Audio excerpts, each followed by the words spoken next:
이번 시간에 다루게 되는 행정자금 중에서는 행정지도가 그나마 좀 출제가 많이 되죠. 관련된 판례 사안도 조금 축적이 돼 있고, 그 다음 행정절차법에도 규정이 있기 때문에 그렇습니다. 공법상 계약에 관한 거, 이 계약에 관한 연구는 거의 행정법이 잘 안 돼 있어요.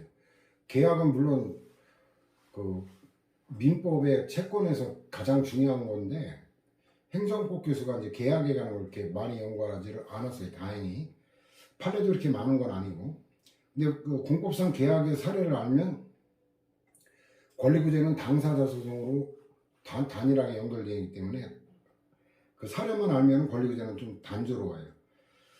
자, 일단 공법상 계약의 의미에 관해서 판례도 이론하고 똑같아요.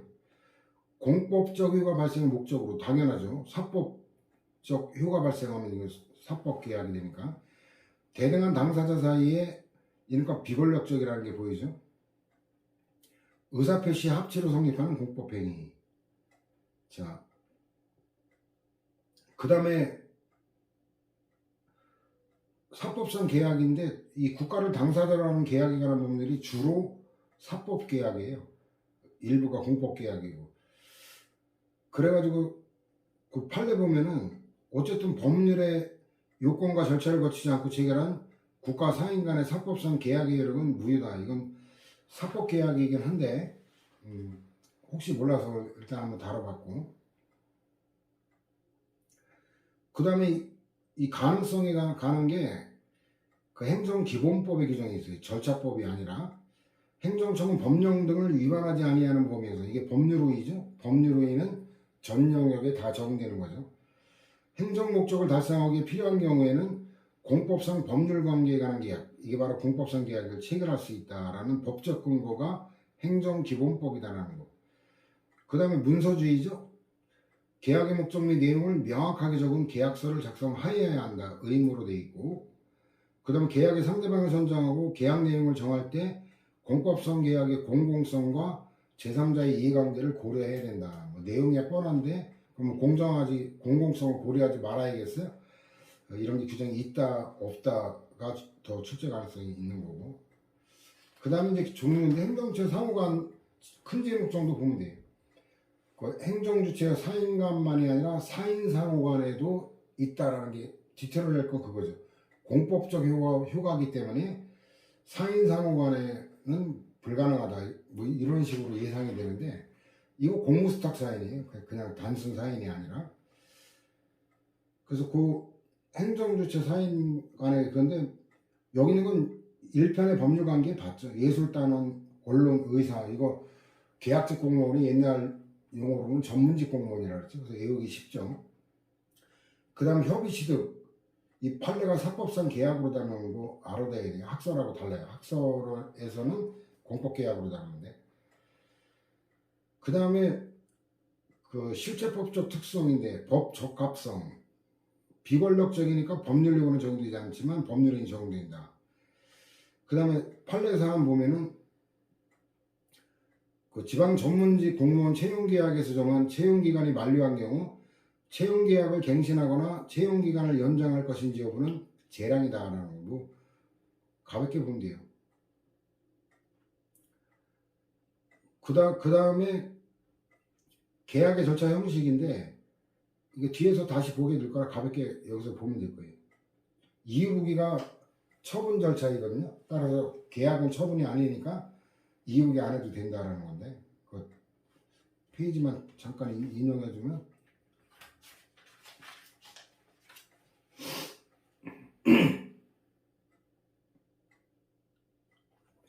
281회 2번 법적공고 관련 판례죠. 계약직 공무원에 관한 현행법령의 규정에 비춰볼 때 계약직 공무원 채용계약 해지 의사표시는 일반 공무원에 대한 징계처분과는 달라서 항고소송의 대상이 되는 처분 등의 성격을 가진 거로 인정되지 아니하고 행정처분과 같이 절차법에 의해 근거 이유를 제시해야 되는 건 아니다. 뭐 그냥 여기서 보고 끝내야 되겠다. 250하고 연결되죠.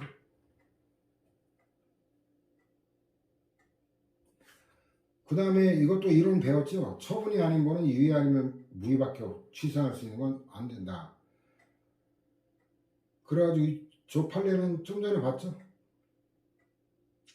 요건과 절차 안 거치면 무효다.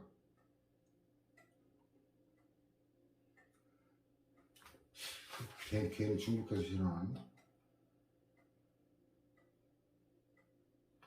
뭐라? 성기요.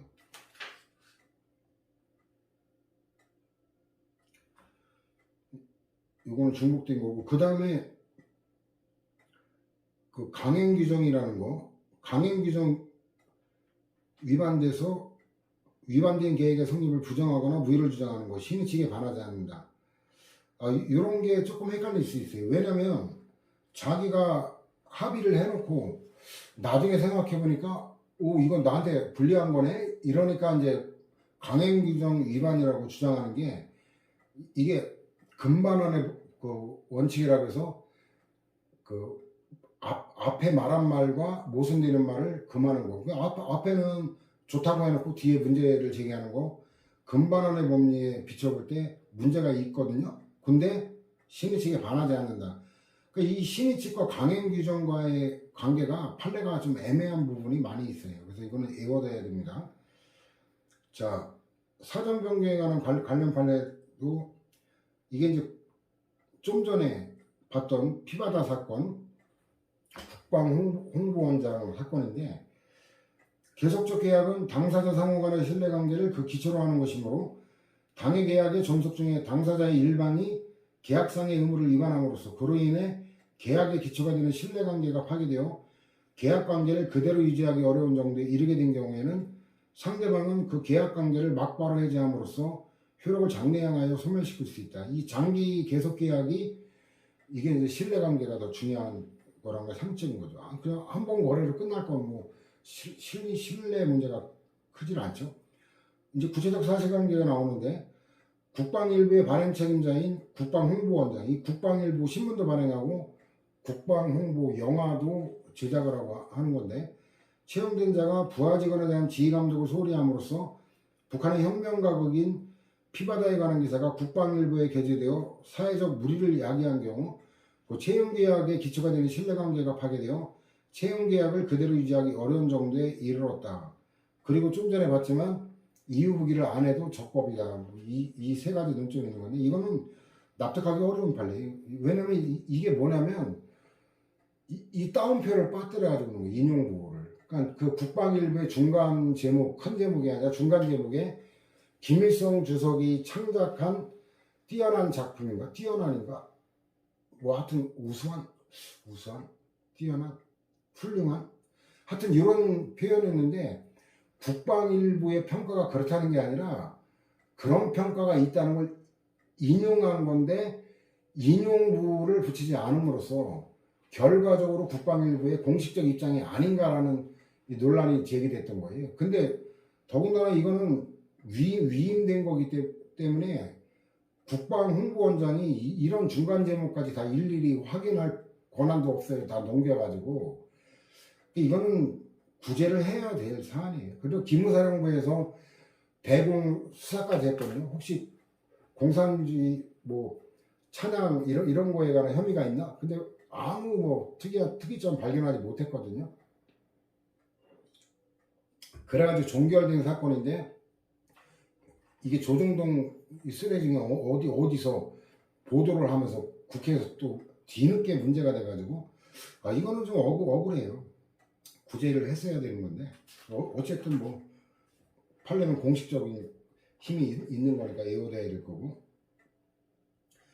그 다음에 분쟁이 공법상 당사자 소송인데, 이제 1부 2와 사실관계를 나눠야 될 게 있어요. 항고 소송의 대상이 되는 거. 자, 일단 그 처분이냐 계약이냐, 이 1편에도 봤죠. 관계법령이 상대방의 법률 관계 간에 구체적으로 어떻게 규정하고 있는지에 따라 개별적으로 판단한다. 뭐 그런 거고, 그 입찰 참가자 계약에 관한 게 법령에 근거한 거냐 아니냐에 따라 다르죠. 계약 상대방에 대한 입찰 참가자 제한 조치가 법령에 근거한 행정처분인지 아니면 계약에 근거한 권리 행사인지는 원칙적으로 의사표시 해석 문제인데, 문서대행과 해당 조치에 이르기까지 과정은 객관적 종합적으로 고찰하여 판단해야 된다. 그럼에도 불분명한 경우에는 그에 대한 불법 광고 선택에 중대한 이해관계를 가지는 그 조치 상대방의 이런 표현이 그 학문적으로 거론이 안 되는 거거든요. 그 다음에 이런 게 이제 실체법적 처분 개념설이 아닌 그 쟁송법적 처분 개념설을 취했다는 표현인데, 이게 최신 판례에서 인식 가능성, 예측 가능성, 요게 굉장히 중요하게 판시되고 있어요. 이게 644의 그 예측 가능성을 중요하게 고려하여 규범적으로 이를 확정해야 된다는 건데, 644 한번 가볼까요?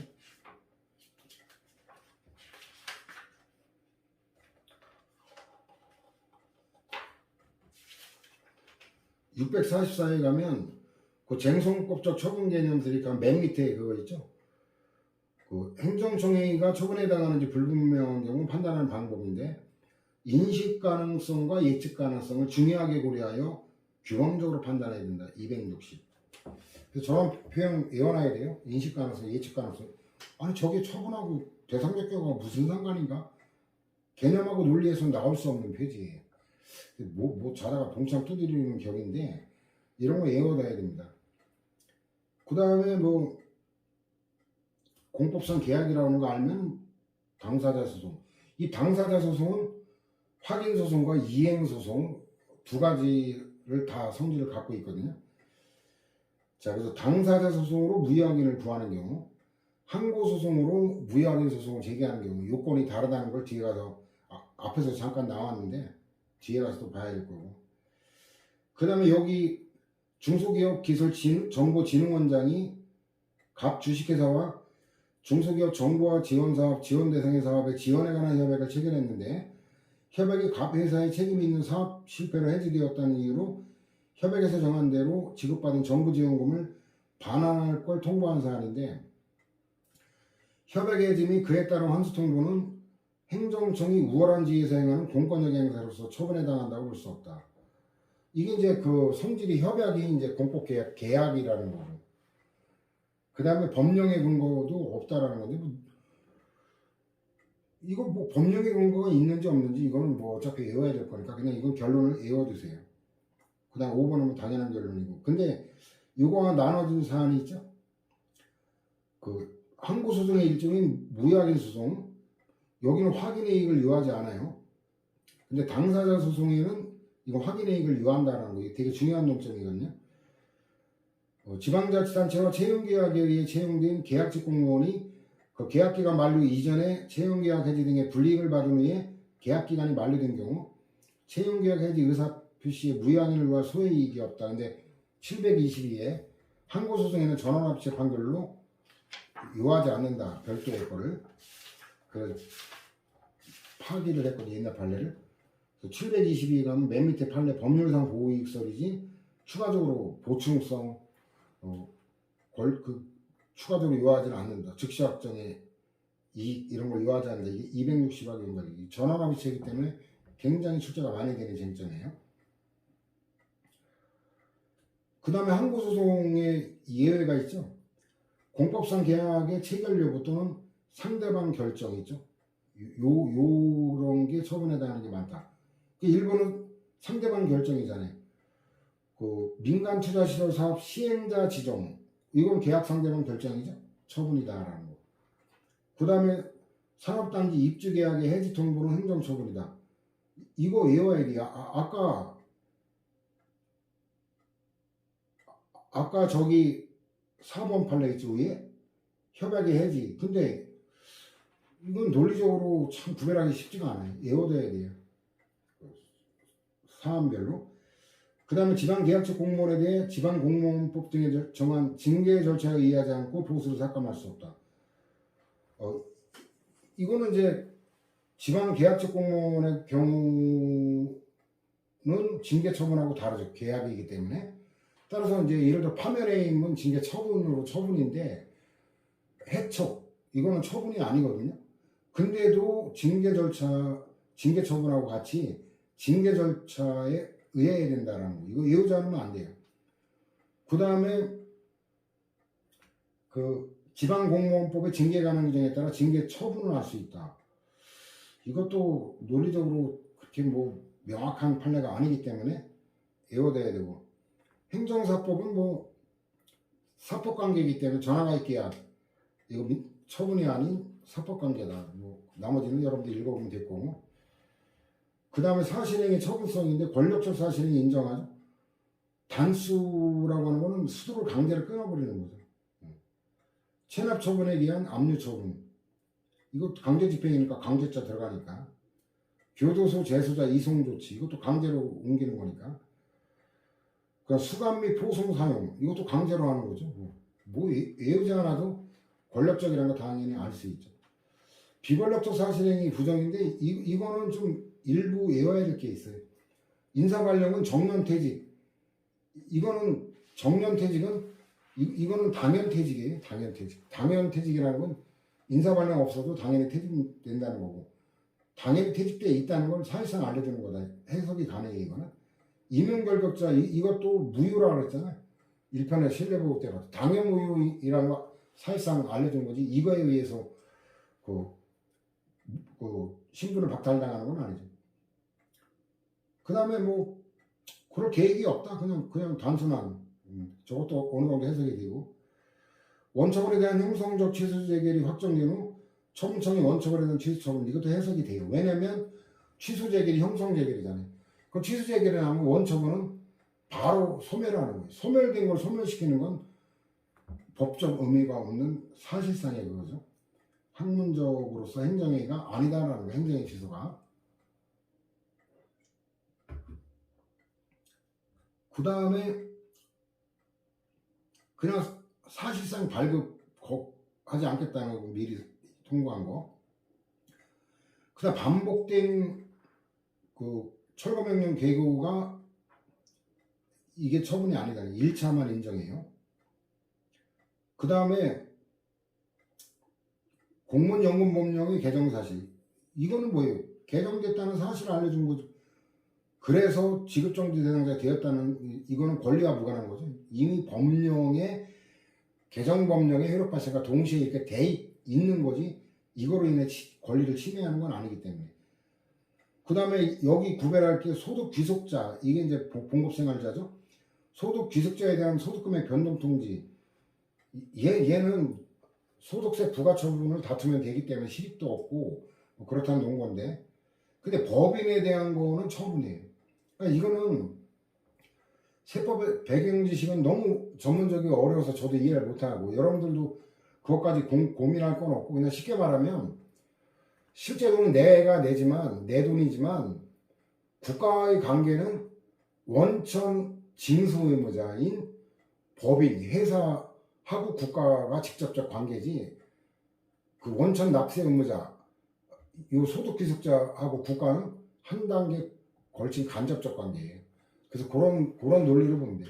그래서 직접적 관계에서 권리 의무가 관계되니까 걔는 처분이지만, 한 단계 건너는 관계에서는 처분이 아니다. 그렇게 그냥 쉽게 이해하는 게 좋아요, 이거는. 그 다음에 공매 통지.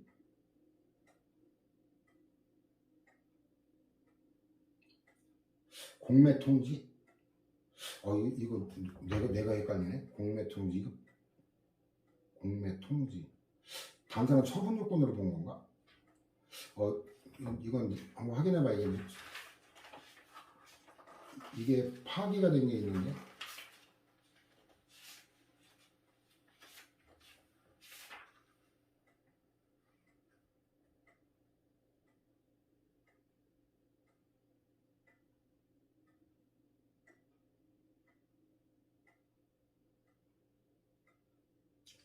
이거 파기가 안 된 거네.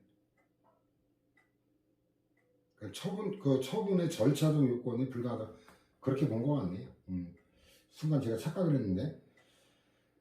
그 다음에 이 9번도 굉장히 중요한 판례인데, 그 민원사무 처리에 관한 법률에 정한 거부 처분에 대한 이의 신청을 받아들이지 않는 취지의 기각 결정 또는 취지 통지인데, 이거는 행정심판이 아니라 이제 그 민원사무 처리법에 의해 민원사무 처리를 거부한 처분청이 민원의 신청사항을 다시 심사해 잘못이 있는 경우 스스로 시정하도록 한 절차.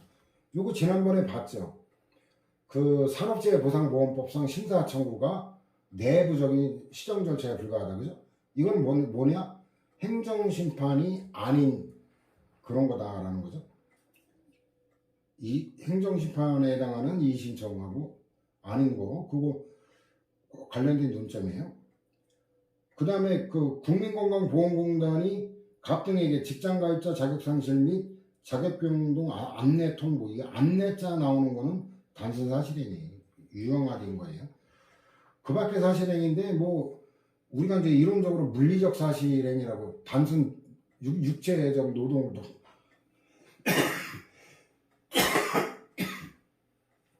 육체적 노동을 동반한 걸 물리적 사실행위라 그러죠.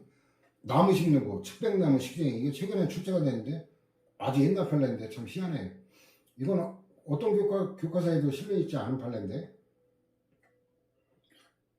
근데 그래봤자 되게 쉬워요. 이건 단순한 물리적 사실행위죠.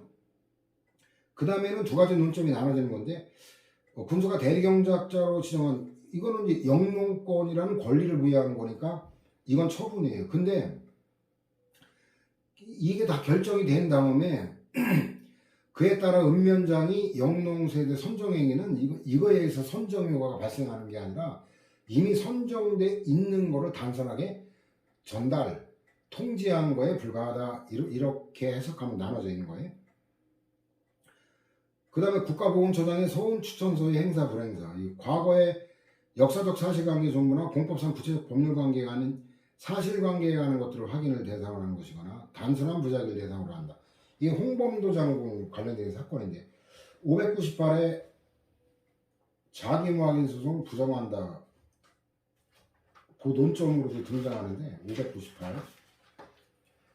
598에 보면 그 괄호 3번 있죠. 자기무확인 소송, 이게 263하고 연결되는 건데, 피고 국가보훈처장 등에게 독립운동가들에 대한 서훈추천권 행사가 적정하지 아니하였으니 이를 바로잡아 다시 추천이 자기죠. 잘못 기술된 독립운동가의 활동상을 고쳐 독립운동사 등의 책자를 다시 편찬보급도 몸을 움직여야 되는 자기죠. 독립기념관 전시관 해설문 전시물 중 잘못된 부분을 고쳐 다시 전시 및 배치할 의무, 이것도 자기 의무죠.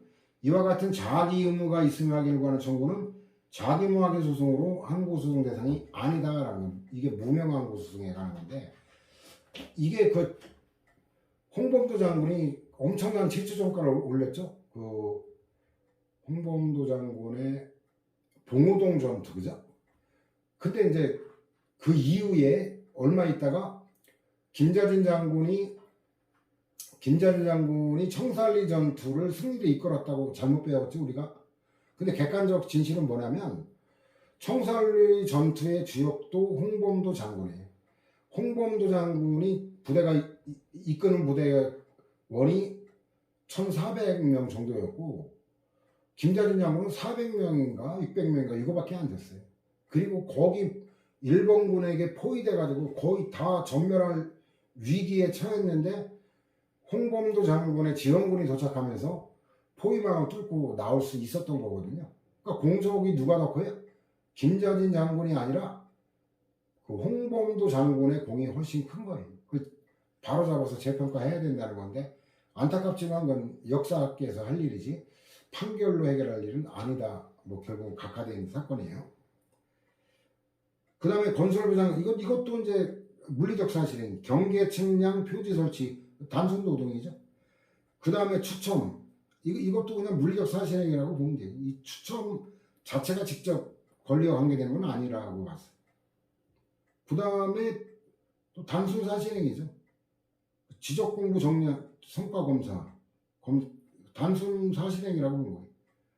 그 다음에 신고납세 방식인 관세를 과세관청이 납세 의무에 신고에 따라 수령한 거, 이거 사실행위에 불과하다. 이거는 외워야 돼요. 왜냐면 이게 자족적 신고라고 사실상 본 거죠. 그러니까 수리를 요하는 그 신고였다면 이게 수리가 처분이잖아요. 이건 자족적 신고라고 본 것 같은데, 이건 논리적으로는 납득하기 어려워요. 그 신고로 효과가 발생하는 게 아니거든요. 왜냐면 이 신고가 허위인지 아닌지를 조사해가지고 추징할 수도 있고 그렇거든요. 할 수도 있고. 그러니까 이거는 사인의 신고만 으로 발생되는 게 아닌데 그 수리를 갖다 수령이라고 표현하면서 단순한 이 수령행위다. 단순한 받아들인 거다. 이건 논리적으로 납득하기가 좀 어려운 거라 외워둘 필요가 있고. 그 다음에 사법상 통지. 이거 사법관계는 당연히 처벌이 될 수가 없죠. 기타 권리구제인데 예방적 부작위 청구 소송. 이것도 598에 맨 위에 있어요. 결론은 무명한 고소송은 판례가 다 인정하지 않는 입장인데 그 602에 뭐라? 왜 602가 아니야? 598로 맨 위에 있지. 예방적 부작위 청구 소송. 이것도 263하고 중공처분을 해서는 안 된다는 내용의 부작위를 구하는 청구. 일정한 처분하지 못하도록 부작위를 촉구하는 청구 다 부정된다. 그 다음에 행정지도 개념적인 표현 알면 돼요. 지도 짜는 건 당연하죠. 근데 실질이 아닌 걸 주의해야 돼요. 권고, 요망, 그 다음에 국어적인 동의어니까 저거 알면 판례상 행정지 되게 쉬워요. 일부 예외인 거 배경 또 논리가 있는 게 많으니까.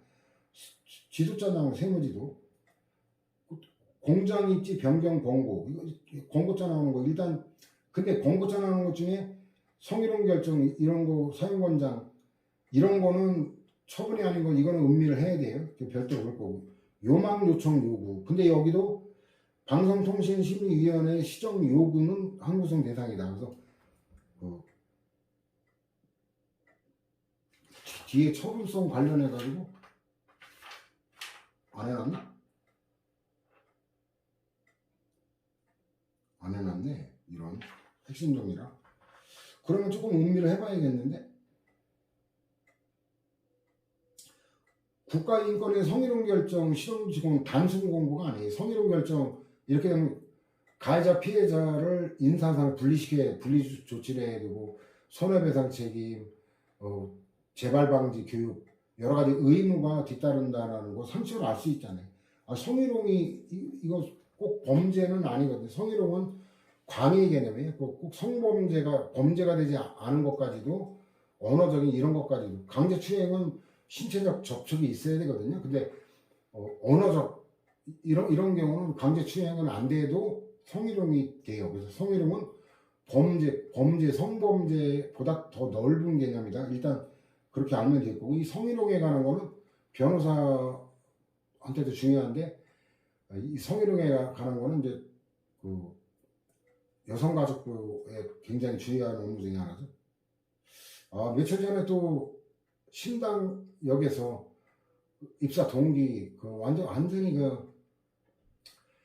그 스토킹 하다가 징역 8년 구형돼 가지고 선고를 앞두고서 처참한 보복살인을 하죠. 근데 여가부 장관이라는 이 미친년 보면은 아니 이거 아니 미쳐도 이런 개같이 곱게 미치지는 않을 것이죠. 아니 난 저렇게 미쳐서 저렇게 미친 건 처음 보는데 아니 자기가 어느 부 장관이 이게 미쳐도 이렇게 미친 게 다 있나 싶을 정도인데 이거는 여성 혐오 범죄가 아니다. 이런 게 자기가 원하는 대로 되지 않을 때 그 보복 범죄로 살해하는 거는 이건 여성의 인격 주체로 보지 않고 성욕 충족의 수단 대상으로만 보기 때문에 어때요?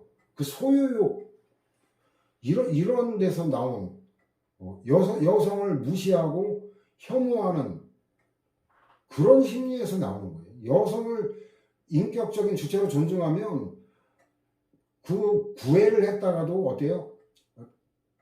몇 번 구애하다가 거부당하면 상대방의 의사를 존중해서 물러나야 맞는 거예요. 근데 이렇게 집요하게 한다는 거는 넌 내 거야 라는 소유욕. 이게 여성 무시. 이게 아니고 뭔데 그럼? 미친 아이고 이름도 기억할 가치도 없는데 생긴 꼬라지. 이런 말은 미안합니다. 불필요한 말을 했는데 생긴 꼬라지가 관계없는 말을 잘못했네요. 미안합니다. 잠시 흥분을 했는데 그래서 어쨌든 성희롱 이거 상식적으로 볼 사람은 없잖아요. 이게 단순 권고의 문제가 아닐 거라는 건 눈치챌 수 있겠죠. 공정거래위원회도 표준약관 사용권장인데 이 공정거래위원회를 뭐라고 그래요? 별칭으로 경제검찰이라고 해요.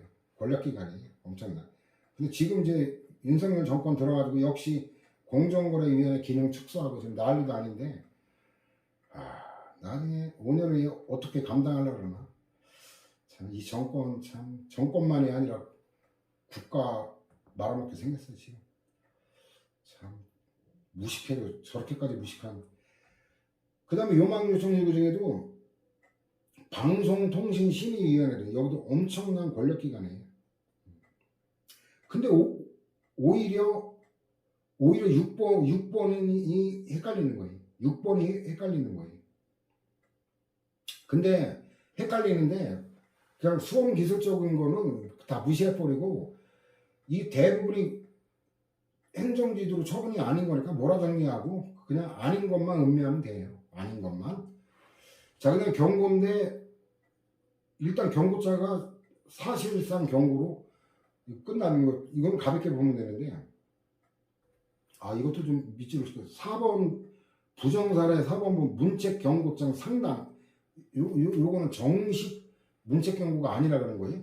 자, 오른쪽에 보면은 그 비교할 게 그 두 번째 판례 보면 문책 경고. 이거는 정식 문책 경고예요. 근데 왼쪽에는 퇴직을 했기 때문에 그 정식 문책 경고 할 대상자가 아니니까 퇴직했기 때문에 그게 사실상 경고로 한 거고, 이 정식 문책 경고하면 어떻게 되냐면 3년간 취업 제한 조치가 뒤따라요. 그런 배경이 있어요. 그 다음에 또 이 왼쪽에 3번 서울특별시 여기하고 이 오른쪽에 1번 비교할 건데 같은 불문 경고인데 이게 서울시 규칙과 요 출제가 아주 많이 됐던 판례인데 이게 1번 판례가 저건 경상남도 함안군이 그 사건인데 그 규정 내용이 달라요. 여기 그 경상남도 함양군 요 사건은 뭐냐면 문책 경고를 당하면 인사기록화대에 등재돼 가지고 그동안 받았던 표창 공적이 소멸되고 장차 표창 대상자에서 제외되는 효과가 있어요. 그러니까 얘는 권리와 직접 관계된다. 근데 그 서울특별시 사건에는 규정이 인사기록 카드에도 등재가 안 돼요. 그러니까 규정 내용이 달라서 그런 거라 결론은 외워야 된다는 건데. 그 다음에 그 공정거래위원회 경고. 이거 좀 전에 봤죠? 좀 전에 본 게 아니지. 이건 경고. 아까는 이제 권장. 그 공정거래위원회 다행히 공정거래위원회 권력기관이 한 게 처음부터 인정된 계열이라. 검찰총장이 검사에 대해서 하는 경고도 여러 가지 분리가 있죠. 그다음 촉구 지시 다 뭐 이런 거 가볍게 보면 돼요. 절차법에 관한 건데 이거 외워야 된다 그랬죠. 과잉금지가 있는데 상당성의 규정이 있다면 틀려요. 필요성만 있어요. 이런 식으로 법률은 좁쌀같이 출제가 되기 때문에 다 달달히 외워야 된다. 그 다음에 행정지도 방식도 다 외워야 될 거라 뭐 제가 도와줄 게 없습니다. 권리구제인데 뭐 행정지도라는 게 알면 처벌선 부정된다는 건 당연하고, 그 다음에 5번 보면 위법한 행정지도에 따랐다. 그래도 위법성 조각은 소멸이라고 그러는데요. 위법성 조각이 부정된다. 이게 93도 형사 판례잖아요. 범죄 성립 요건은 뭐냐면 구성 요건 해당성, 그 살해 행위, 절도 행위 이걸 구성 요건이라고 해요. 구성 요건에 해당해야 되고 또 위법성이 인정돼야 돼요.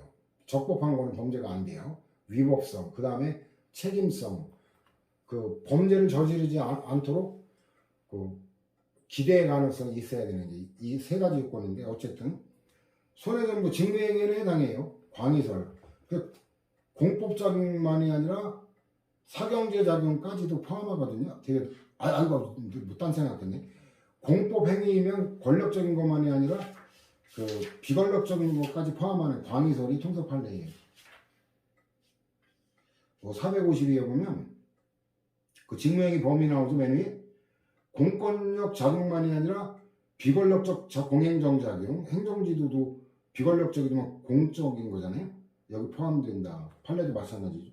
이게 267하고 연결되죠. 그래서 판례 맞아 보면 국가배상법 규정은 손해배상 청구의 요건인 공무원의 직무에는 국가나 지방자치단체의 권력적 작용뿐만 아니라 비권력적 작용도 포함되지만 단순한 사경제 주체로 하는 작용은 포함되지 않는다. 근데 문제는 뭐냐면 450 452였지. 동의는 불법을 조각한다. 그래서 아까도 종합정리했지만 이 비권력적인 거 이때 위법성 인정이 어렵다. 상당 인과관계도 인정하기가 곤란하다라는 건데 저 판례는 전두환 정권이 이제 국제그룹 그 신용산역 근처에 있었던 정치자금 제대로 안 낸다고 해가지고 이제 국제그룹을 해체시킨 완전히 뭐 자본주의 국가에서 있을 수가 없는 불법 행위를 저지른 건데 재무부 장관이 부실채권의 정리에 관해 금융기관에 대하여 행정지도를 함에서 사전에 대통령에게 보고하여 지시를 받는다 하여 위법하다고 할 수는 없어요. 이거는 그 상관과 부하 관계니까 한국기관과 하급기관 관계니까. 근데 뭐가 문제냐? 사실상 강제한 게 문제라는 거예요. 다만 재무부 장관이 대통령의 지시에 따라 정해진 정부의 방침을 행정지도라는 방법으로 금융기관에 전달함에 있어 실제에 있어서는 통상의 행정지도의 방법과는 달리 사실상 지시하는 방법을 행한 경우 이게 이제 사실상 강제라는 거죠. 이게 법치주의 원리, 시장경제 원리에 반한다라는 거. 행정지도가 강제성을 띠지하는 비권력적 행위로서 행정지도 한계를 일탈하지 않았다면, 이거 위법하지 않다면 그로 인해 상대방에게 어떤 손해가 발생했다 하더라도 행정기관은 손해배상 책임이 없다. 이거 당연하죠. 손해배상 요건에 위법성 요건이 있는데 위법하지 않으면 안 되는 거 당연한 거고. 그 다음에도 이제 개념만 알면은 독해가 가능한 판례인데 행정기관의 위법한 행정지도로 일정 기간 어업권을 행사하지 못하는 손해를 입은 자가 잘 봐야 돼요. 어업권을 타인에게 매도하여 매매대금 상당의 이득을 얻은 경우 이때 손익상계할 수 없다. 그 이익을 까고 줄 수 없다는 거예요. 손익상계. 483에 있는데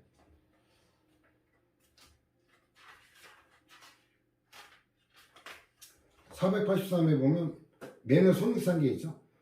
타인의 신체를 해한 때에 피해자가 손해를 입은 동시에 이게 핵심이에요. 267 이게 동시에 이익을 얻은 경우에는 손해배상액에서 그 이익에 상당하는 금액을 빼는 게 손익상계예요. 이게 자 그래서 여기 보면 유족배상액을 산정하기 위해서는 월급액이나 월 실수액 또는 평균임금에서 생활비를 공제해야 된다. 이거거든요. 그러니까 뭐냐면 손해와 동시에 얻은 이익, 달리 말하면 한 원인으로 인해 손해와 이익이 동시에 발생하고, 예를 들어 봐요. 생활비 빼는 게 그거거든요. 그 어떤 불법 행위로 인해 사망이라는 손해가 발생했죠. 동시에 죽었기 때문에 생활비가 안 들어가죠. 그렇기 때문에 이거는 불법 행위로 인해 손해와 생활비 절감이라는 이익이 동시에 발생한 거니까 이거 까고 주는 거거든요. 근데 여기는 손해와 동시에 동일한 원인으로 이익이 발생한 게 아니라 손해와 별개예요. 손해는 뭐 때문에 발생한 손해예요? 어권 행사하지 못해 발생한 손해고, 이득은 뭐예요? 어권 행사 못해서 이득까지 얻은 게 아니라 매각대금, 매매로 이득을 얻은 거예요. 어권 행사하지 못해 양식을 못해서 생긴 손해가 동시에 이득이 된 게 아니라 양식업을 못해서 생긴 손해와 그럴 바엔 날 팔아 치우겠다, 양식업 접겠다 해서 이걸 매도해서 얻은 이득은 전혀 별개지 동시에 발생한 게 아니니까 손익상계 개념에 들어가지 않으니까 이 독해가 가능하죠.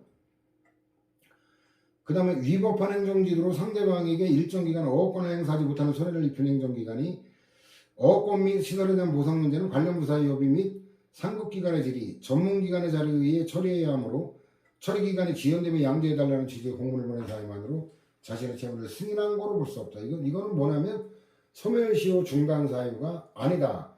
따라서 중단 사유가 아니기 때문에 소멸시효가 완성됐다는 얘기인데, 손실배상도 공권적 침해, 권력적인 것만 한정되니까 안 되고, 부당이득 이거 무효 사유가 아니다. 그러니까 부당이득이 안 된다는 판례고, 헌법소원 이거 출제가 여러 번 됐던 판례인데, 교육인적 자원부 장관의 대학 총장들에 대한 이 사건 학칙 시정 요구는 대학 총장이 임의적 협력을 통하여 사실상 효과를 발생시키는 행정지도 일정. 그런데 그에 따르지 않을 경우 일정한 불이익 조치를 예정하고 있어 사실상 상대방에게 그에 따른 의무를 부과하는 것과 다를 바 없으므로 단순한 행정제도로서 한계를 넘어 규제적 구속적 성격을 상당히 강하게 갖는 거로 예외적으로 헌법소원 대상이 되는 공권력 행사 인정한 거예요. 결론 알아두면 될 거죠. 이렇게 해서 이제 그 행정자격에 관한 것까지 이제 이 시간에 마무리됐고, 다음 시간은 이제 행정기본법 이하 행정조처법 민원 처리에 관한 법률, 정보공개법, 개인정보보호법에서 이제 줄줄이 암기 해야 되는 이제 법률들이 쭉쭉 등장하게 되는데, 물론 이제 암기보다는 줄여줄 만한 어떤 이론적 배경이 있는 거는 제가 설명으로 줄여줄 건데, 그게 많지를 않아요. 생으로 외워야 될 게 많다라는 거. 자, 오늘 시간은 마치